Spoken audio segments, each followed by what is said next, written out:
Welcome back to Cooking with Lynn. We are now going to put the dough into the mixture.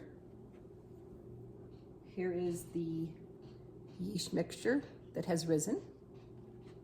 Put that in.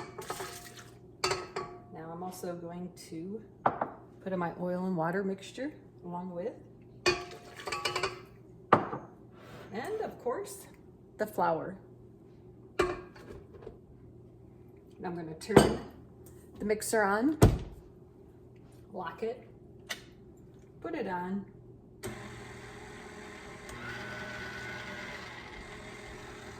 and let it go for about 10 minutes until the dough pulls away from the side. Be right back. Okay, we are now back and the dough is pulling away. Oh goodness, from the side of the bowl. Pull this up, I can show you. Let's see here. Take it out. As you can see, the dough is now pulling away from the sides of the bowl and it's been well mixed for a good 10 minutes. And we are ready to let this rise in a warm area. And while we're doing that, we're gonna go cook up the meats and chop up the vegetables. Hello and welcome back to Cooking with Lynn. Welcome back to my channel. We now have the dough, which is gonna double in size. I'm gonna set that aside. And next, what we're gonna do is in a pan here,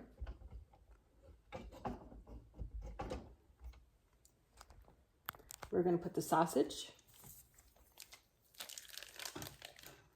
on one side, get that browned, and then we'll brown that. As it's browning, I'm going to put both vegetables on either side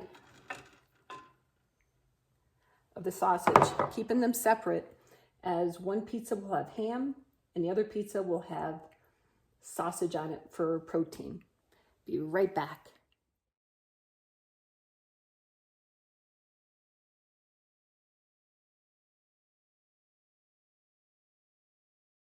And next, we're stirring up the eggs.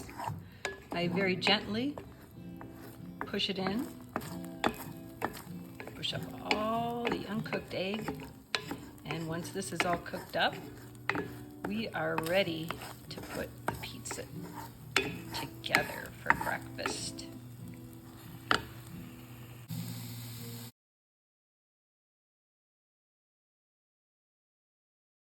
Hello and welcome back to deep dish breakfast and dinner.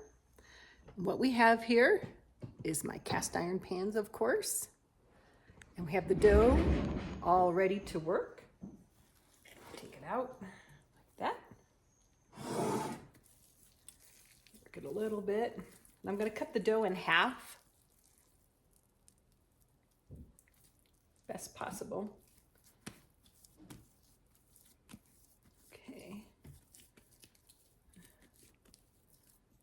That maybe a little more over here. There. That's good. And always kind of work the edges of the dough like this. One back. Now we're going to work it this way. Put it in the pan.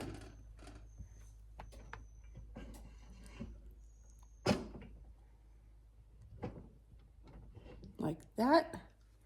This is how now I'm going to work the dough in the pan. Oh, my oven just came up to heat, 425.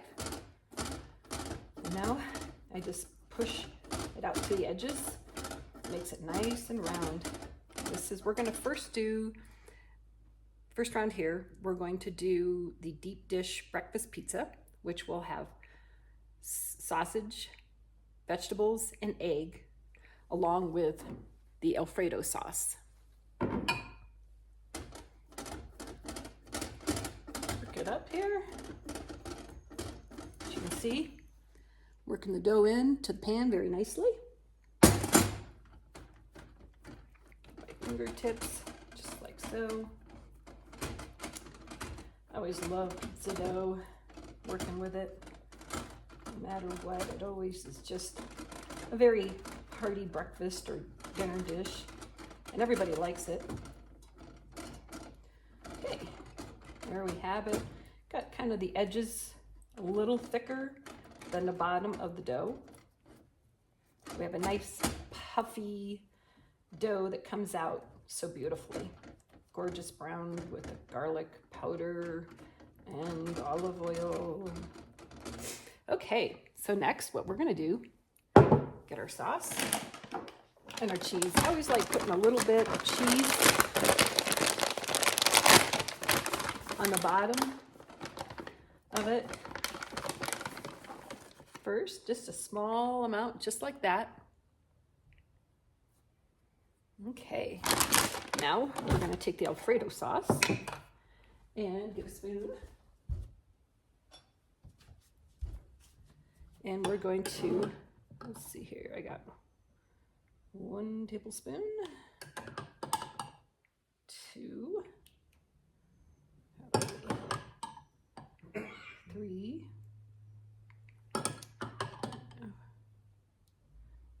4, 5, 6, just kind of spreading it out, 6, 7. It's nicely thin there. You don't want too much. It's about 7 tablespoons. Now we're going to do our protein. There's the protein. I'll save this for another dish this week. I'm going to put the protein on here. Probably use a spoon here to put that on there. It's probably better. Put that on. We got there the protein, sausage. Now, what we're going to do, just enough to cover it. And now I'm going to do some of the egg, like this. A little bit of egg. Break it apart. Now I also want some veggies. Put just a couple tablespoons of veggies on there too. Yeah, spread that out. And we're going to leave the rest of the veggies for the other pizza. All right, there's that. Now we're going to use the rest of the egg. And here. There we go.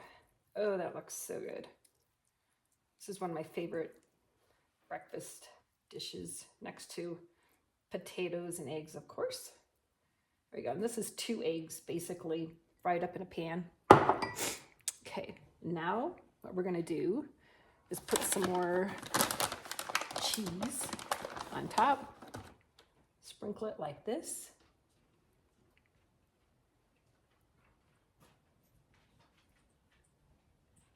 Put a light bit of garlic powder and olive oil on the edges, giving it a nice gold appearance. Then as it gets to cooking, we'll put more on top. All right. Put this bacon at 425 and we start the other one. Oh, that looks good. All right, like I said, we'll use this for another dish. Now, what we're gonna do is move all of the stuff back out of the road. The other one, mix them together, and then we could just warm this other one up for dinner tonight, which will be really good. I kind of work it with my hands on the edges, giving it a rounder appearance for the pan so it'll fit well. Throw it in the pan. Looks like this one might have had a little bit more dough. This one's going to be a kind of a Hawaiian style deep dish. We're going to have the Alfredo sauce, my favorite, of course, Rayo's. I've talked about the Rayo's restaurant in New York, which is very famous right now. Apparently they're currently not taking any more reservations because they're always so booked, and they only do like 10 tables at a time. I have their cookbook, which is amazing, especially a lemon chicken recipe. Oh my God, and that book is just so out of this world. And I just kind of bring the dough to the edge with a cast iron pan, just like that. And as with the other pizza, put a little bit of mozzarella cheese on the bottom. Yeah, I need to work that a little more. Mozzarella cheese, just a sprinkle in there. Okay, now that's done. Now what we're gonna do is put on, let's do another 7 teaspoons. This got 1, 2, 3, 4, 5, 6, 7, right there. We got 7 tablespoons. So that's kind of like a tablespoon, close enough. And then we're gonna smear it around there. That gives us a nice base. You can't go wrong with an Alfredo. And I know the red marinara is always most popular, but Alfredo is amazing as well. Now, we're gonna do our protein, which is ham. I have some Black Forest ham chopped up. Put that in. Put that on, just a sprinkling. Like again, I do different. I can have an omelet tomorrow morning very easily, using up the meats and vegetables if I don't use it all. Saves a lot of time too if you're busy. I know I'm a real estate agent in Colorado, so I'm always trying to do time hacks, cuts, because you get really busy. All right, and then put on, I don't, how do I make time for this? I don't, I work hours and hours, but that's all good. All right, let's put some more vegetables on here. There we go. There we are. That looks good. I got a few extra, but like I said, we could do an omelet tomorrow morning with all this extra stuff. We have that. Now, as you can see here, I have the crushed pineapple, but I drained as much liquid off as I can, just because we don't want a soggy pizza. Always drain everything. So what I'm gonna do is very lightly sprinkle here. Let's see, it's about 3 tablespoons, looks like here, of pineapple. There, maybe 4, I'm gonna do 4. As you can see, the paper towel absorbed a lot of moisture, and that's what we want. We don't want soggy. Soggy is not our friend in this cooking world, unless you like soggy. Now, you're going to top with mozzarella cheese, just like this. There we go. This is going to be our deep dish pizza tonight, which is Hawaiian. It's got egg. I'm sorry, that was breakfast. For dinner, we're going to have, let's see here, the pineapple ham. So it's Hawaiian, basically. And there we go. We have it there. Now I'm going to get my base the edges with my garlic and olive oil, garlic powder. All right, and I'll probably baste it a little bit during the cooking process. And all right, we will see you in a few. Okay, we are back with the finished product. Here we have 2 pizzas. One's for breakfast and one's going to be for dinner tonight. And also we have leftovers. I have some leftover Alfredo sauce and some leftover veggies, which we'll be serving for other meals. Like for instance, we can take the Alfredo sauce and mix it with some of the leftover vegetables and mix it all together and serve it over fettuccine Alfredo noodles. Or we can use these leftovers for an omelet tomorrow morning. So pretty much the sky's the limit. Always be as creative as you can. Have fun cooking. Thanks for watching. Take care.